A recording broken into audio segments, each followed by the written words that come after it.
विद्यार्थियों, तो आज हम लोग स्टेट्स ऑफ मैटर में लेक्चर 3 की शुरुआत करें। लेक्चर 3 में शुरुआत करते हैं हम चार्ल्स लॉ से। पिछले क्लास में आपने बॉयल्स लॉ देखा था, तो चलिए let us start Charles law.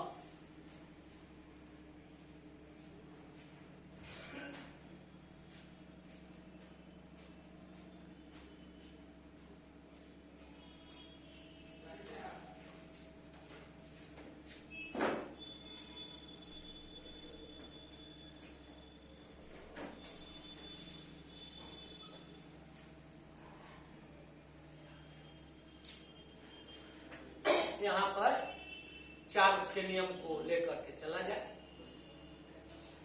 अब इसमें आगे बढ़ने के पहले हम लोग डिस्कस करेंगे कि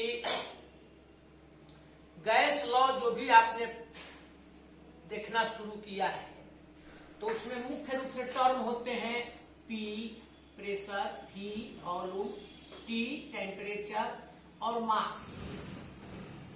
मास को मोल के रूप में जनरली हम लोग लिखते हैं। बॉयल्स लॉ आपने पढ़ा था, तो वहां पर टेम्परेचर को आपने कांस्टेंट किया, याद ही होगा। जब टेम्परेचर को आप कांस्टेंट किए थे तो किसमें रिलेशन दिए थे? वॉल्यूम और प्रेशर में। और आपने बताया था कि वॉल्यूम और प्रेशर दोनों एक दूसरे के क्या होते हैं? इनवर्सली प्रोपोर्शनल होते हैं। अब यहां पर क्या करना है कि प्रेशर को कांस्टेंट कीजिए, इसको। तो जब इसको कांस्टेंट कीजिएगा तो अब इस दोनों के बीच में रिलेशन मिलेगा, V और T के बीच में। चार्ल्स साहब स्टडी किए और अपने स्टडी के आधार पर उन्होंने बताया, एक्सपेरिमेंट के आधार पर उन्होंने बताया कि यदि हम लोग, ध्यान दीजिए, टेम्परेचर को फिक्स कर देते हैं, यदि टेम्परेचर फिक्स हो तो बॉयल्स ने किया था, यदि टेम्परेचर फिक्स हो तो volume of given mass of a gas inversely proportional to pressure. Charles साहब उसी में अब आगे बढ़े। उन्होंने टेम्परेचर को नहीं, किसको कांस्टेंट किया? प्रेशर को। तो प्रेशर को कांस्टेंट करने के पश्चात, प्रेशर को जब उन्होंने कांस्टेंट किया तो पाया कि अगर हम लोग टेम्परेचर बढ़ाते हैं तो टेम्परेचर को, एब्सोल्यूट टेम्परेचर को बढ़ाने पर गैस का वॉल्यूम भी क्या होता है? बढ़ता है। अब इसको ऐसे समझिए, जब आप टेम्परेचर, किसी जगह पर गैस भरी हुई है, जब आप वहां हीट करते हैं, गर्मी देते हैं, तो काइनेटिक एनर्जी उसको ज्यादा मिलती है। और काइनेटिक एनर्जी ज्यादा मिलने के कारण वह क्या होता है? उस काइनेटिक एनर्जी मिल गई तो उसका जो एक्सपेंशन है, फैलाव है, बढ़ता है। और ऐसी स्थिति होने के कारण उसका वॉल्यूम क्या हो जाता है? बढ़ जाता है। यानी यदि हम लोग प्रेशर को कांस्टेंट कर दिए, फिक्स कर दिए, डिफिनिट कर दिए, तो प्रेशर को कांस्टेंट करने के बाद जैसे जैसे टेम्परेचर बढ़ाते हैं, वॉल्यूम बढ़ते जाता है। अर्थात वॉल्यूम और टेम्परेचर दोनों एक दूसरे के क्या हो जाते हैं? प्रोपोर्शनल हो जाते हैं। और इस सारी परिस्थिति में जो गैस का मास होगा वह क्या रहेगा? याद रखिएगा, वह फिक्स्ड होता है, डिफिनिट होता है। तो बोलिए, क्लियर हुआ क्या कि एट कांस्टेंट, बॉयल्स लॉ में कहते थे टेम्परेचर अपने आप क्लियर हो जाता है, उसको टेम्परेचर कहते थे, इसमें आता था। इसमें प्रेशर कहते हैं, तो ये दो बच गया। तो at constant pressure, at constant pressure the volume of given mass of a gas is directly proportional to its T, माने एब्सोल्यूट टेम्परेचर। क्लियर? तो चलिए लिख देते हैं, एट कांस्टेंट, ध्यान दीजिए, pressure the volume of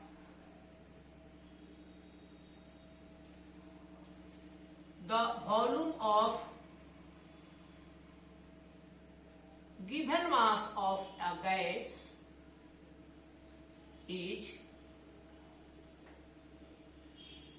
directly proportional to its absolute temperature.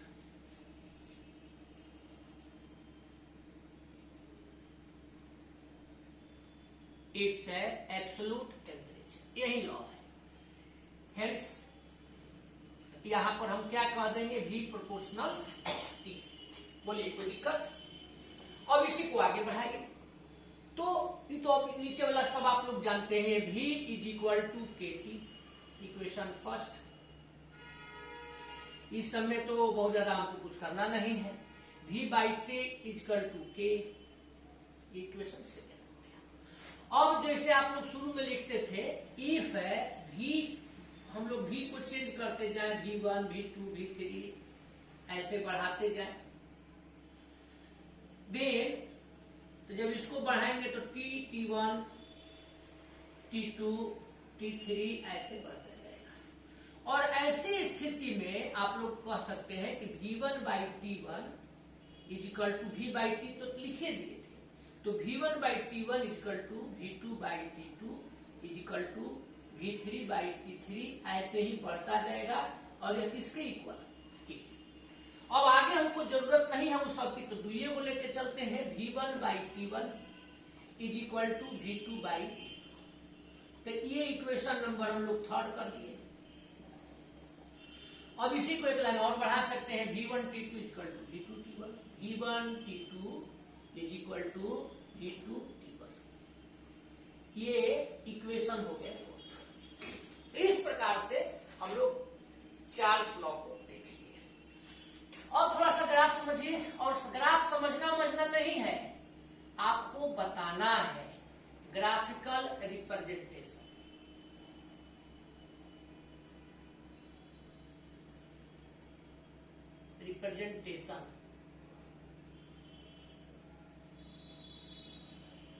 यहां पर किसके किसके बीच ग्राफ खिंचाएगा? तो V और T के बीच. तो देखिए V और T के बीच ग्राफ खींचे हम लोग. यहां ऊपर में हम लोग V ले लिए, इधर T ले लिए.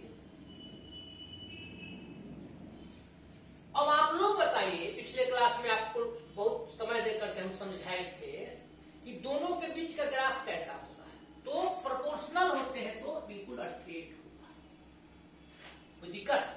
अच्छा, इसको ऐसे करेंगे तो क्या होगा? यहां हम लोग ग्राफ ले लें, V बाई T कर दें और यहां V कर दें. और इसी प्रकार से एक ग्राफ और दे दिया जाएगा. यहां रह जाएगा V बाई T और यहां T कर दिया जाएगा. तो इस सब का ग्राफ कैसा होगा? यहां ओरिजिन हो जाएगा, यहां भी ओरिजिन हो जाएगा. तो देखिए V बाई T कांस्टेंट है, तो इसका एकदम फिक्स यहां रहेगा. मान लीजिए इसका मान 10 आ रहा है तो हमेशा 10 रहेगा. इसका बदलता जाएगा. तो ऐसी स्थिति में ये तो कांस्टेंट है, ये ग्राफ बिल्कुल इसका सीधा आएगा. यहाँ क्या था? V प्रोपोर्शनल T था. और यहाँ पर क्या हुआ? V बाई T, चूंकि V बाई T क्या है? कांस्टेंट. यहाँ पर कांस्टेंट है, इसलिए जो भी आएगा ये तो फिक्स रहेगा. 10 ये बढ़ता है. ऐसे ही अगर हम लोग V बाई T और T के बीच भी खींचते हैं, तो मान लीजिए कि यहाँ पर कांस्टेंट वैल्यू था, तो ये ऐसे आएगा. इस प्रकार से ग्राफिकल रिप्रेजेंटेशन किया जाता है. तो कहीं कोई दिक्कत है? अब चलते हैं, कुछ और छूट रहा है. दोनों तरफ लॉग लेना. यहां हम लोग लेते हैं, देखिए V is equal to K T, V is equal to K T. अब दोनों साइड में लॉग लीजिए, तो ये आपका हो जाएगा log V is equal to log K T. imply that log V is equal to log K plus log T. क्या लिख सकते हैं? log V is equal to log K plus log T. बोलिए कैसे? log A B is equal to log A plus log T. अब यहां पर बच्चों हम लोगों को याद है ना, straight line equation equation y is equal to mx plus c होता है। इसी के अनुसार इसको सेट करना है। तो कोई जरूरी नहीं है कि c हर जगह लास्ट में दिया जाएगा, इसमें आप खोजिए। अभी बताइए y और x कौन कौन होते हैं, तो जो चेंज होते हैं, यहाँ चेंज कौन कौन हो रहे हैं, v और t। ध्यान से समझिए, v और t का v इधर है तो ये y हो जाएगा। तो यहां पर y is equal to log v हो गया। क्लियर है? और कौन बदलता है, t टेम्परेचर, तो ये लॉग t हो जाएगा x इज इक्वल टू तो हम लोग लिख दिए लॉग t। अब जो नहीं बदलता है वह x होगा, जो नहीं बदलता है वह c होगा। तो कौन नहीं बदलता है, तो लॉग k, तो c is equal to log k। अब m क्या होगा, तो अब ये बताइए m किसके साथ है, x के साथ। x कौन है, लॉग t, इसके साथ क्या है, 1 है। तो m इज इक्वल टू 1। अब इसी को मान लीजिए कि आप हूबहू जानना चाहते थे तो यहाँ ऐसे भी लिख सकते थे कि y is equal to c plus mx, यानी यहाँ जो इक्वेशन प्राप्त हुआ इस फॉर्म में प्राप्त हुआ है, y log v, c log k, mx log k। इस रूप में, मतलब ये इक्वेशन जो हम लोग प्राप्त किए हैं इस रूप में लिखे हैं। तो यहाँ पर हुआ। अब इसका आप ग्राफ बनाइएगा तो कैसे होगा, तो देखिए इसका हम लोग ग्राफ लेंगे, ध्यान दीजिए। इधर लेंगे y एक्सिस, इधर x एक्सिस है, तो y के जगह पर log v है। तो यहां पर हम लोग ग्राफ लेंगे log v का, इधर x लेते हैं तो log t। यहां पर c फिक्स है तो c के जगह पर यहां क्या आएगा, log k। अब जरा देखिए तो m क्या है, +1। तो ग्राफ नीचे ना, नहीं, m का वैल्यू पॉजिटिव हो, c का वैल्यू m का वैल्यू पॉजिटिव हो तो c माने कांस्टेंट ऊपर की तरफ है। ये ग्राफ ऐसे जाएगा। m इज इक्वल टू यहाँ 1 है, इक्वल टू tan 40 डिग्री होता है 1 का। तो ये आपका हो गया। आइए tan थीटा होता है, आप लोग जानते ही हैं, तो थीटा इज इक्वल टू यहाँ पर क्या हो जाएगा, 40 नहीं 45 बोलना था, 45। तो ये अगर हम लोग इसको ऐसे कर दें तो यहाँ कितना एंगल बनेगा, 35। इस तरह से हम लोग इसको लेकर के चलते हैं। कहीं कोई कंफ्यूजन, चार्ज ला कंप्लीट, दिक्कत कंप्लीट। तो चलिए अब इसका न्यूमेरिकल देखते हैं। तो न्यूमेरिकल का एंजॉय करें, बिल्कुल इजी।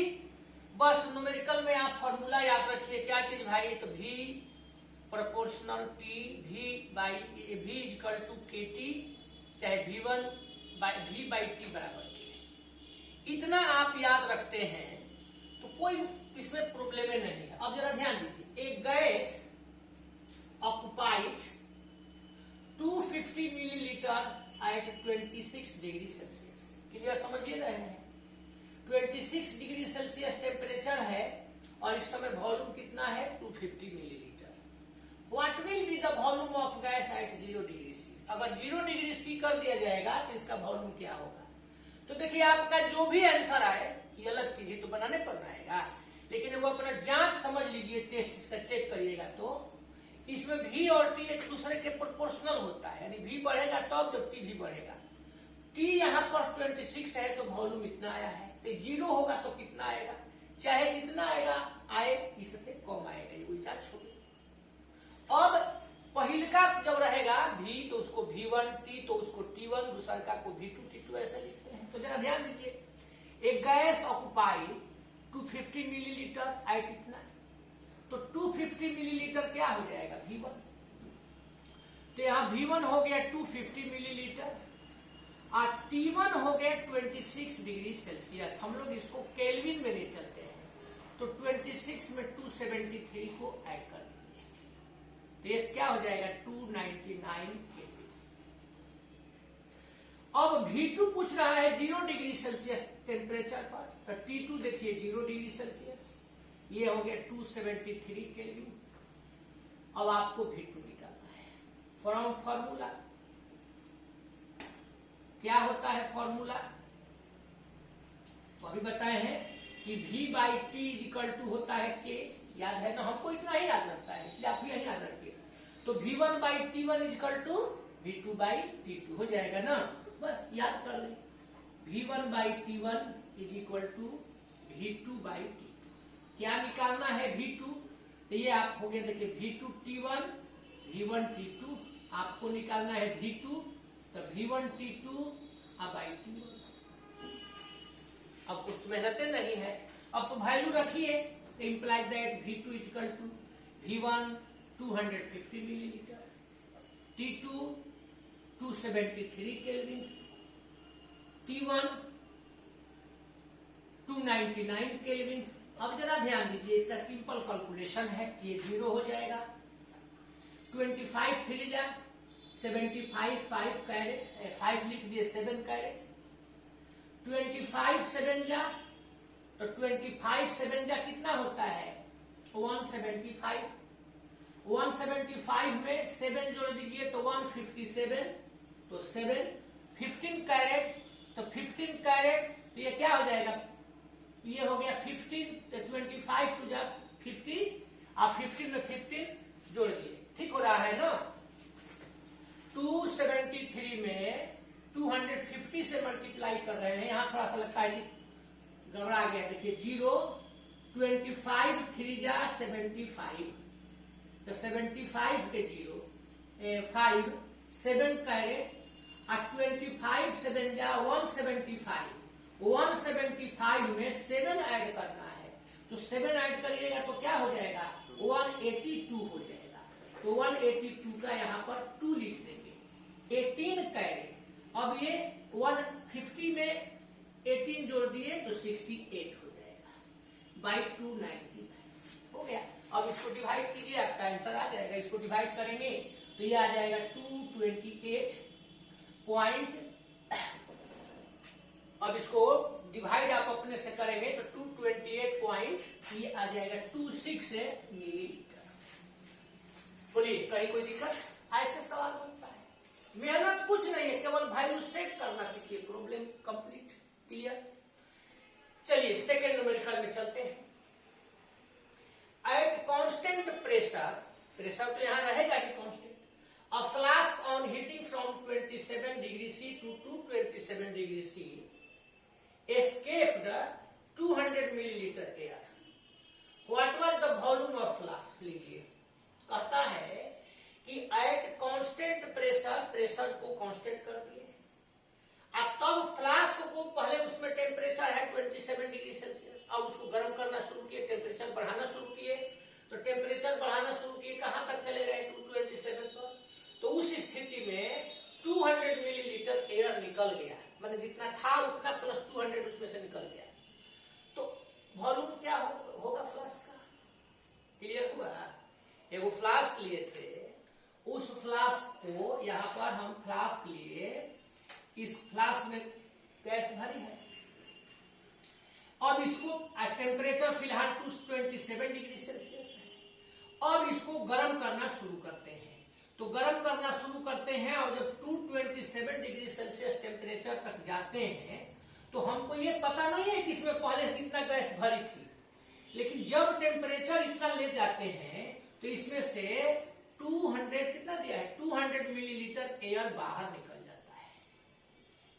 तो कितना था हम लोगों को ये बताना है, यानी शुरुआत में इसका वॉल्यूम कितना था ये निकालना हम लोगों को होगा। यानी V1 पता नहीं है, इसका क्या था यही निकालना है। और T1 कितना दिया है, थोड़ा सा समझ लीजिए, T1 कितना दिया है, तो T1 दिया है 27 डिग्री सेल्सियस, ये 273 प्लस 27 कितना हो जाएगा, 300 केल्विन। T2 कितना है, 227 डिग्री सेल्सियस, तो 227 आप 273 ऐड कर दिए, तो ये कितना हो जाएगा, 27 500 केल्विन। चलिए अब V2 कितना हुआ, तो V2 चाहे कितना होगा, लेकिन जो आप पहले इसमें रखे थे इसमें 200 बढ़ गया है। मान लीजिए कि पहले हम लोग इसमें x मिलीलीटर लिए थे, तो ये अब कितना हो गया है, x प्लस 200 मिलीलीटर। बस अब यही x का वैल्यू आपको निकालना है। तो इसके पहले इसको मिटा देते हैं। इसके पहले कि हम x का वैल्यू निकालें, कहीं कोई कंफ्यूजन, देखिए फिर यही फॉर्मूला आ गया। From formula V1 by T1 equal to V2 by T2। अब निकालना कौन चीज है, तो आपको मेनली x का वैल्यू रखना है यहां पर। तो ये हम रख देते हैं, देखिए V1 के जगह पर x, T1 के जगह पर क्या हो जाएगा 300, यहां पर V2 x प्लस 300, T2 500। अब आप इसको कैलकुलेट कीजिए, इधर बढ़ा दीजिए। 500x is equal to 300x आप प्लस, यहां पर ये गलत लिखा गया है शायद क्या, आप देखिए रहे हैं 200 होगा ना, तो ये आपका हो गया देखिए 6 और 40। अब कैलकुलेशन करना है बच्चों, तो यहां पर 500x में से 300x को निकाल देंगे, ये आपका हो गया 60,000। ये 200x हो जाएगा, यहां पर माइनस है, कहीं इसमें गलती नहीं ना है, तो 6000x ले लिए। x इज इक्वल टू 6000 में 200 से डिवाइड कर देंगे, ये निकल गया। तो ये आपका हो गया 200 से डिवाइड किए तो 300, यानी जो वॉल्यूम था फ्लास्क का x इक्वल टू 300 मिलीलीटर, यानी V1 300 मिलीलीटर। बोलिए सब लोग समझ गए, ऐसे बनाया जाता है, कुछ भी इधर नहीं है। तो मान लीजिए कि कैलकुलेशन हो, कैलकुलेशन है, मेन यहां आपको समझना है, मेन यहां क्या करना चाहिए ये देना है। सब लोग ठीक है, चलिए थर्ड न्यूमेरिकल में चलते हैं, ध्यान से देखिए। तो if pressure is kept constant, how much air will escape? Escape माने भाग जाना, निकल जाना, बाहर हो जाना। When a 1 liter flask is heated from 27 degree Celsius to 37 degree Celsius, मिला जुला के यही चीज है, थोड़ा अंतर के साथ। इसमें क्या था कि पहले कितना दिया हुआ था ये नहीं बताया, कितना एस्केप किया ये बताया। इसमें क्या दिया है कि कितना एस्केप किया है ये आप बताइए। पहले इसका 1 लीटर था, तो सेम चीज तो है। अब यहां पर हम लोग लेकर के चले, देखिए V1 when 1 लीटर, तो V1 is equal to 1 litre, 27 degree Celsius, तो V2 T1 ना, T1 27 डिग्री सेल्सियस, तो ये हो जाएगा 300 केल्विन, यहां पर निकल किए हैं।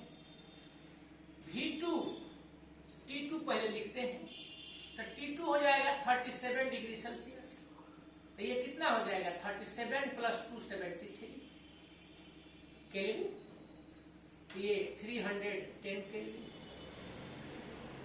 अब आप दो चीज निकालेंगे, एक तो V2 निकालेंगे और दूसरा का निकालेंगे एस्केप्ड एयर। V2 का वैल्यू अधिक होगा, तो जितना अधिक होगा वह एस्केप्ड हो गया, बाहर निकल जाएगा, बर्तन में जगह नहीं है। तो V1 T1 equal to V1 by T1 equal to V2 by T2। पहले V2 निकालना है, देखिए V1 T2 बाई T1।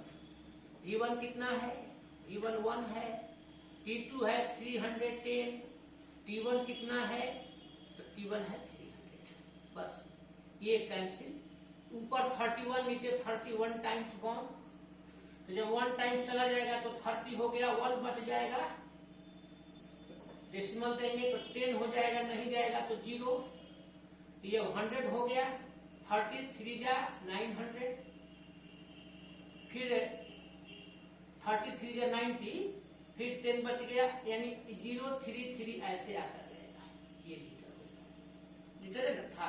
तो देयरफॉर अब यहां आप निकाल दीजिए एस्केप्ड एयर, तो ये 1 लीटर को माइनस कर दिया जाए, 033 लीटर से 1 लीटर निकल गया, 0.03333 अपना मन करता है, इस तरह से लेकर के चला जाता है। तो बोलिए तो कहीं दिक्कत है? तो चलिए अब की बार सामने देखते हैं कि दिक्कत है कि नहीं। आप इसको बनाएं, हम समझा देते हैं, आप बना के दिखा दें। At a definite pressure and 37 degree Celsius temperature, pressure definite है, कांस्टेंट है। The volume of gas was 400 centimetre cube, temperature इतना था तो ये 400 centimetre. If at the same pressure temperature of a gas is changed to 57 degree C, what will be the volume? ये तो एकदम easy है ना। और इसका क्या है, ध्यान दीजिए कि 37 डिग्री सेल्सियस, तो ये हो जाएगा T1, केल्विन में बदल देंगे, 273 प्लस 37 310 केल्विन।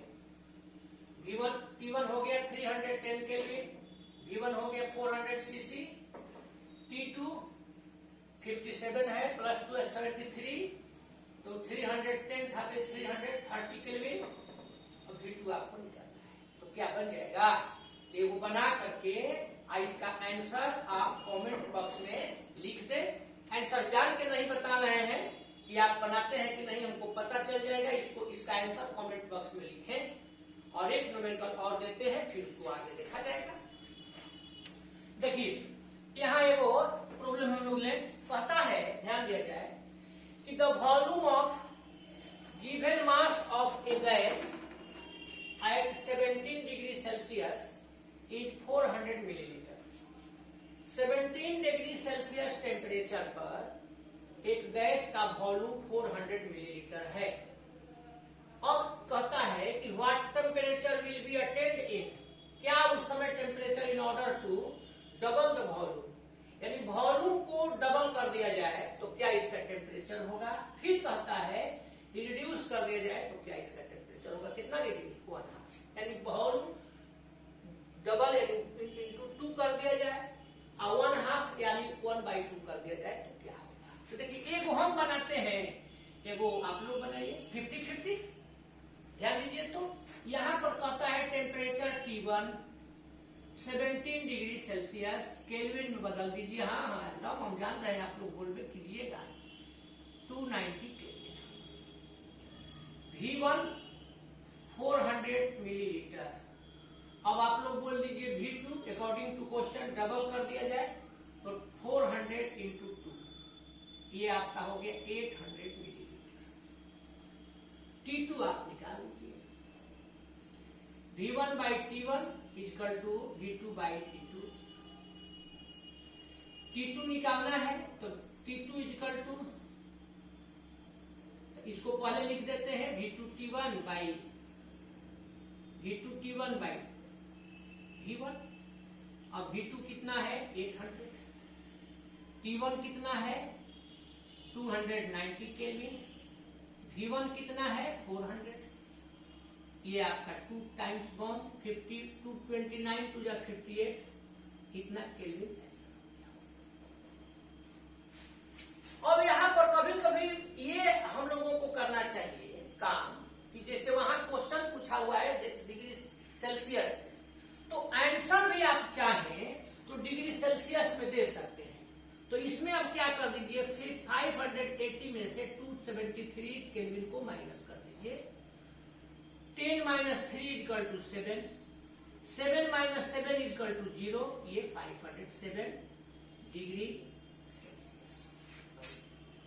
500, 5 - 2 तो 300 ना, 307 डिग्री सेल्सियस। बोलिए समझ में आया। इसका मतलब ये नहीं है कि अगर आप ऊपर छोड़ दीजिएगा उतना ही तो रॉन्ग हो जाएगा, वो भी हो जाएगा, लेकिन ये हम ये तो बन गया। बी नंबर क्वेश्चन में अब देखिए T1 उतना ही रहेगा, तो T1 हो गया 290 केल्विन, V1 उतना ही रहेगा 400 मिलीलीटर, V2 हो जाएगा 400 इंटू 1/2 200 मिलीलीटर। अब आपको T2 निकालना है। क्या इसको भी हम ही बनाए, तो नहीं बनाए तो आप बनाइए और आंसर को फिर आप डिग्री सेल्सियस में चेंज कर दीजिएगा। तो क्या समझ में आप लोगों को आ गया बढ़िया से। कहीं कोई दिक्कत है? इतना देर में हमने केवल एक लाइन तो पढ़े किया है, V प्रोपोर्शनल T। अगर आपसे कोई पूछे कि बॉयल्स लॉ क्या है, झट बताइए, झट से तुम, बॉयल्स लॉ क्या है? V inversely proportional P। Charles law क्या है? V proportional P। अब इसमें क्या रहेगा? Fix constant. तो जब P भी दिया है तो यहाँ पर कांस्टेंट क्या रखेंगे? T। आई भी T दिया है तो क्या रखेंगे? Constant P। मास गैस का क्या रहेगा? सेम रहेगा, इवन रहेगा, डिफिनिट रहेगा। मास को किसमें ले सकते हैं? मोल के रूप में भी ले सकते हैं। मोल को लिखते तो कैसे लिखते? मतलब मोल को हम लोग कैसे लिखते हैं? 1 लीटर। तो बोलिए, अब आप लोगों को कोई दिक्कत है? नहीं। तो कोई जब दिक्कत नहीं है तो इतना आप कंप्लीट करें, और अगले क्लास में हम लेकर के चलेंगे गैलुसाइड का लॉ, एवोगैड्रो हाइपोथेसिस, और फिर उसके आगे देखा जाएगा। तो चलिए इसको जल्दी से आप लोग कंप्लीट कर लीजिए। आप कंप्लीट करते चलिए, तो अगले क्लास की ओर हम लोग अब अगले क्लास की तैयारी में लग जाएं। तो आज इतना ही काम, कल करेंगे पूरा पूरा और आराम काम। कल करेंगे पूरा पूरा काम। आराम हराम है हम लोगों के लिए, किसने कहा था? मालूम नहीं है? चलिए कमेंट बॉक्स में मालूम है तो लिख के बताइएगा। ताकि सब थोड़ा सा जीके भी जानिए। तो चलिए आज इतना ही रहेगा। बहुत बहुत